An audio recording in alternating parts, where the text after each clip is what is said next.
Article 19 of the Constitution of India provides for certain freedoms which are guaranteed to every citizen of this country. Article 19(1) provides that all citizens shall have the right to freedom of speech and expression, to assemble peaceably and without arms, to form associations or unions, to move freely throughout the territory of India, to reside and settle in any part of the territory of India, and to practice any profession or to carry on any occupation, trade or business.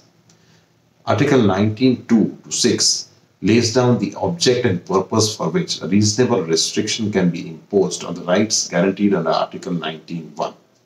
The first case with regards to the relationship between Article 19(1) and Article 19(2) to 6 came up before the Supreme Court of India in the year 1950 in the matter of Chintaman versus State of Madhya Pradesh.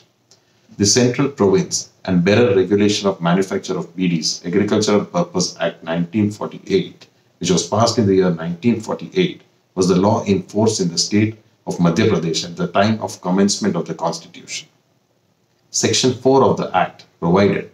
that the Deputy Commissioner may, by general order, which shall extend to such villages as he may specify,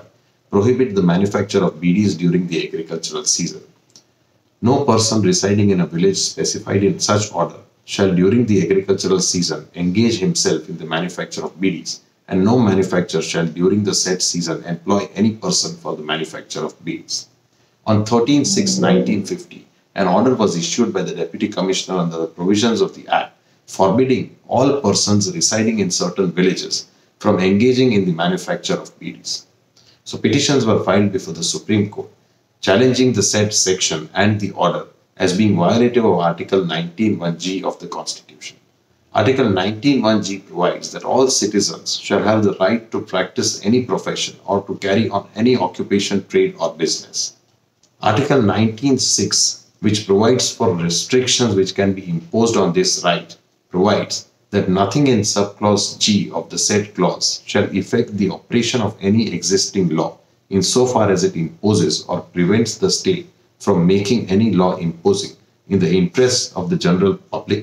reasonable restrictions on the exercise of the right conferred by the said subclause, and in particular, nothing in the said subclause shall affect the operation of any existing law insofar as it prescribes or empowers any authority to prescribe or prevent the state from making any law prescribing or empowering any authority to prescribe professional or technical qualifications necessary for practicing any profession or carrying on any occupation, trade or business. The question of law in the said matter was whether the statute under the guise of protecting public interests arbitrarily interferes with private business and imposes unreasonable and unnecessarily restrictive regulations upon lawful occupations, and in other words, whether the total prohibition of carrying on the business of manufacture of beedis within the agricultural season amounts to a reasonable restriction on the fundamental right guaranteed under Article 19(1)(g) of the Constitution.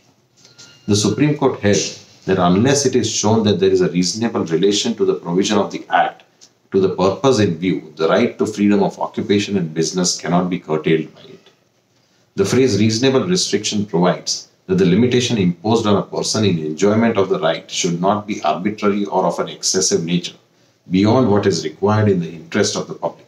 The word reasonable implies intelligent care and deliberation, that is, the choice of a course which reason dictates.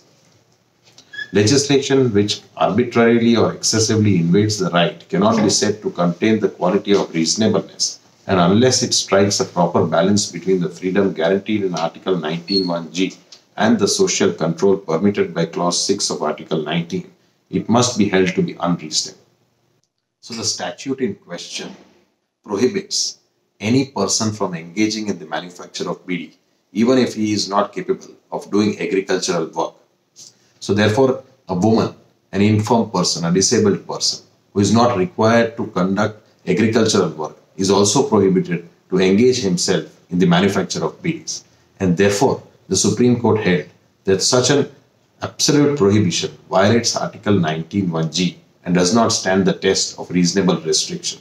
And therefore, it ultimately held the said act to be unconstitutional. The Supreme Court held that the law, even to the extent that it could be said to authorize the imposition of restrictions in regard to agricultural labor, cannot be held valid because the language employed is wide enough to cover restrictions both within and without the limits of constitutionally permissible legislative action affecting the right. So long as the possibility of its being applied for purposes not sanctioned by the Constitution cannot be ruled out, it must be held to be wholly void. And therefore, on this ground, the Act was declared to be void and unconstitutional. The most important aspect of this judgment was that the Supreme Court held that the determination by the legislature of what constitutes a reasonable restriction is not final or conclusive. It is subject to the supervision by the Supreme Court. And in the matter of fundamental rights, the Supreme Court watches and guards the rights guaranteed by the Constitution, and in exercising its functions, it has the power to set aside an act of the legislature if it is in violation of the freedoms guaranteed by the Constitution.